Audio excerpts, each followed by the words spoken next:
দেশের বৈদেশিক মুদ্রার রিজার্ভ কমে আবার $18 বিলিয়ন ঘরে নেমে এসেছে। বৃহস্পতিবার মার্চ ও এপ্রিল মাসের এশিয়ান ক্লিয়ারিং ইউনিয়নের বকেয়া দেনা বাবদ $160 কোটি পরিশোধ করা হয়েছে। এরপরই রিজার্ভ আবার কমে গেছে। তবে আকুর দেনা পরিশোধের পর রিজার্ভ যেখানে নামছে ওই অঙ্কে সহসা ফিরছে না, ফলে গড়ে রিজার্ভের পরিমাণ ক্রমেই নিম্নমুখী। তবে চলতি মাসের শেষ দিকে বা আগামী মাসের শুরুতে IMF এর ঋণের তৃতীয় কিস্তি বাবদ $115.20 কোটি পাওয়া যাবে। তখন রিজার্ভ আবার কিছুটা বাড়বে। সূত্র জানায় আকুর সঙ্গের সদস্য 9টি দেশ 2 মাসের বাকিতে পণ্য আমদানি রপ্তানি করতে পারে। 2 মাস পর পরবর্তী মাসের প্রথম 5 কার্যদিবসের মধ্যে দেনা পাওনা সমন্বয় করতে হয়। সদস্য দেশগুলো হচ্ছে বাংলাদেশ, ভারত, পাকিস্তান, নেপাল, ভুটান, শ্রীলঙ্কা, ইরান, মিয়ানমার ও মালদ্বীপ। এর মধ্যে বাংলাদেশ আকুর সদস্য দেশগুলো থেকে বেশি আমদানি করে, রপ্তানি করে কম, যে কারণে প্রতি কিস্তিতেই বাংলাদেশ মোটা অঙ্কের আমদানি দেনা পরিশোধ করে। একসঙ্গে বড় অঙ্কের দেনা পরিশোধ করা হয় বলে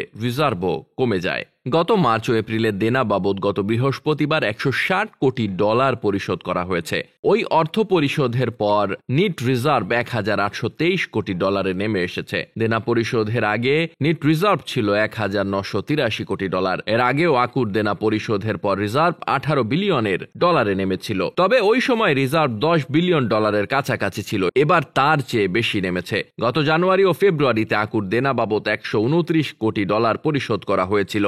এদিকে চলতি মাসের শেষ দিকে বা আগামী মাসের প্রথম দিকে IMF এর কাছ থেকে ঋণের তৃতীয় কিস্তি বাবদ $115.20 কোটি পাওয়া যাবে। এটি পেলে রিজার্ভ আবার কিছুটা বাড়বে। Desk report, বার্তাবাজার।